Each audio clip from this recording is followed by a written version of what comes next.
नमस्कार दोस्तों देश में आज अधिकतर नेता दलितों को वोट बैंक मानते तो हैं, पर उनकी दशा सुधारने के लिए कुछ खास नहीं करते। और आखिर करेंगे कैसे? एक गरीब दलित की व्यथा वही समझ सकता है जिसने गरीबी को पास से देखा हो। लेकिन वो तो भला हो उन नेताओं का जिन्होंने देश की आज़ादी से पहले और बाद में देश के दलितों और असहायों को कुछ विशेष अधिकार दिए, आज उन्हें सर उठाकर जीने का मौका दिया है। वरना आज के नेता जो हर चीज़ लूटने पर तुले हैं, वो इन्हें भी नोच डालते। देश के इतिहास में जब भी दलितों के कल्याण की बात आती है तो सर्वप्रथम नाम बाबा साहेब भीमराव अम्बेडकर का लिया जाता है। दोस्तों, श्री भीमराव अम्बेडकर का बचपन का नाम भीवा था। भीवा का जन्म 14 अप्रैल 1891 को मध्य प्रदेश के महू नगर में हुआ। उनके पिता का नाम रामजी मालोजी सकपाल एवं माता का नाम भीमाबाई था। भीवा अपने भाई बहनों में सबसे छोटे बच्चे थे, जो कि अछूत जाति महार से संबंध रखते थे। समाज में उस दौरान बाल विवाह का प्रचलन होने के कारण उनकी शादी अप्रैल 1906 में रामबाई से हुई। श्री भीमराव अम्बेडकर ने हमेशा अपने जीवन में 3 गुरुओं गौतम बुद्ध, संत कबीर, महात्मा ज्योतिराव फूले का अनुसरण किया। लेखक दादा कुलेस्कर द्वारा रचित बुद्ध की जीवनी ने श्री भीमराव अम्बेडकर के जीवन पर गहरी छाप छोड़ी। दोस्तों, आपको बता दें कि श्री भीमराव अम्बेडकर साहब की शिक्षा सतारा शहर से 7 नवंबर 1900 को आरंभ हुई। तत्पश्चात 1897 में उनका परिवार मुंबई चला गया, जहां उन्होंने गवर्नमेंट स्कूल से मैट्रिक पास किया। 1912 तक उन्होंने बॉम्बे विश्वविद्यालय से अर्थशास्त्र और राजनीतिक शास्त्र विज्ञान में कला स्नातक की शिक्षा ग्रहण कर 1913 में अम्बेडकर 22 साल की आयु में संयुक्त राष्ट्र अमेरिका चले गए।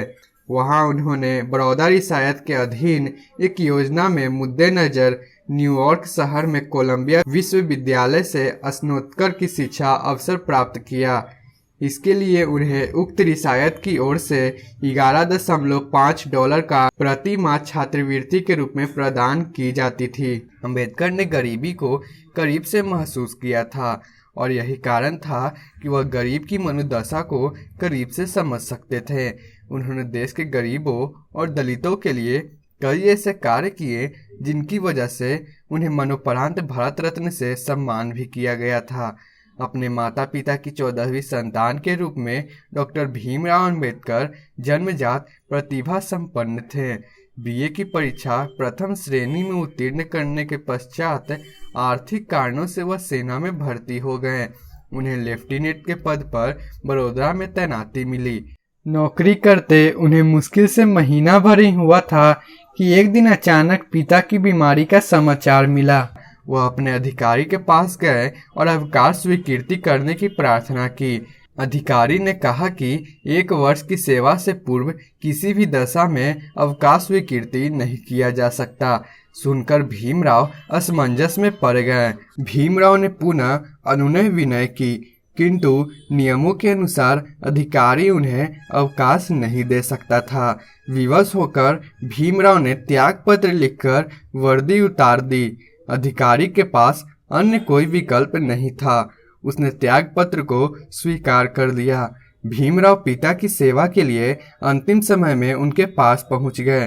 पिता के निधन के पश्चात अपने मित्र कैलुस्कर की प्रेरणा और महाराजा बड़ौदा की आर्थिक मदद से भीमराव उच्च शिक्षा के लिए अमेरिका गए।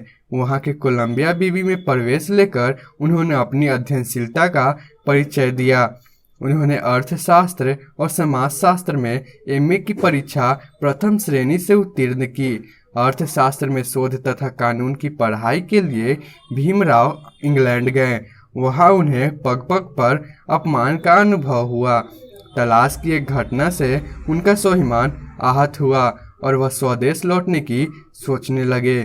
1917 में अंबेडकर भारत लौटे और देश सेवा में महायज्ञ में अपनी आहुति डालनी शुरू कर दी। महाराजा कोल्हापुर के सहयोग से उन्होंने मराठी में मूक नायक नामक पाक्षिक पत्र लिखना शुरू कर दिया। वह बहिष्कृत भारत नामक पाक्षिक तथा जनता नामक साप्ताहिक के प्रकाशन तथा संपादन से भी जुड़ गए। उन्होंने विचारोत्तेजक लेख लिखकर लोगों को जगाने का कोशिश भी किया। गांधी व कांग्रेस की कटु आलोचना के बावजूद अंबेडकर की प्रतिष्ठा समाज में अद्वितीय विद्वान और विविधता के रूप में बन गई, जिसके कारण 15 अगस्त स्वतंत्रता के बाद नई सरकार अस्तित्व में आई तो उसने अंबेडकर को देश के प्रथम कानून एवं न्याय मंत्री के रूप में सेवा ग्रहण करने के लिए आमंत्रित किया, जिसे उन्होंने अपना सौभाग्य समझकर स्वीकार कर लिया। 29 अगस्त 1947 को अंबेडकर को स्वतंत्र भारत के नए संविधान की रचना के लिए मसौदा समिति का अध्यक्ष नियुक्त किया गया। इस कार्य में अंबेडकर की शुरुआती बौद्ध संहिताओं और अन्य बौद्ध ग्रंथों की अध्ययन भी काम आया। संविधान निर्माण के समय अंबेडकर ने भारत के संविधान के अनुच्छेद 370 का विरोध किया, जिसने जम्मू कश्मीर राज्य को विशेष दर्जा दिया था। अंबेडकर ने महिलाओं के लिए व्यापक आर्थिक और सामाजिक अधिकारों की वकालत की और अनुसूचित जाति और अनुसूचित जनजाति के लोगों के लिए सिविल सेवाओं, स्कूलों और कॉलेजों के लिए नौकरियों में आरक्षण प्रणाली शुरू करने के लिए सभा का समर्थन भी हासिल किया। 26 नवंबर 1949 को संविधान सभा ने संविधान को अपना लिया। 1951 में संसद में अपने हिंदू कोड बिल के मसौदे को रोके जाने के बाद अंबेडकर ने मंत्रिमंडल के इस्तीफा दे दिया। इस सौदे में उत्तराधिकार, विवाह और अर्थव्यवस्था के कानून में लैंगिक समानता की मांग की गई थी। भीमराव अंबेडकर ने जाति के अछूत दंश को पीड़ा को महसूस करते हुए कहा कि मैं हिंदू में पैदा तो हुआ हूँ, लेकिन हिंदू धर्म से संबंध रखकर नहीं मरूंगा। 13 अक्टूबर 1935 को येवला नासिक में धर्म परिवर्तन की घोषणा करते हुए अंबेडकर ने कहा कि 10-12 साल हिंदू धर्म रहा। उन्होंने हिंदू समाज को सुधारने, उसमें समानता का अधिकार पाने और हर संभव प्रयत्न किए, परंतु सवर्ण हिंदू का हृदय परिवर्तन नहीं हुआ। उन्होंने हिंदू धर्म त्यागते हुए घोषणा की कि वे उक्त धर्म को स्वयं के मौलिक सिद्धांतों के चलते छोड़ रहे हैं। 14 अक्टूबर 1956 को नागपुर में अंबेडकर ने खुद और उनके समर्थकों के लिए एक औपचारिक सार्वजनिक समारोह का आयोजन किया। अंबेडकर ने एक बौद्ध भिक्षु से पारंपरिक तरीके से 3 रत्न और पंचशील को अपनाते हुए बौद्ध धर्म ग्रहण किया। 1948 से अंबेडकर मधुमेह से पीड़ित थे। जून से अक्टूबर 1954 तक वो बहुत बीमार रहे। इस दौरान वो नैदानिक अवसाद और कमजोर होती दृष्टि से ग्रस्त थे।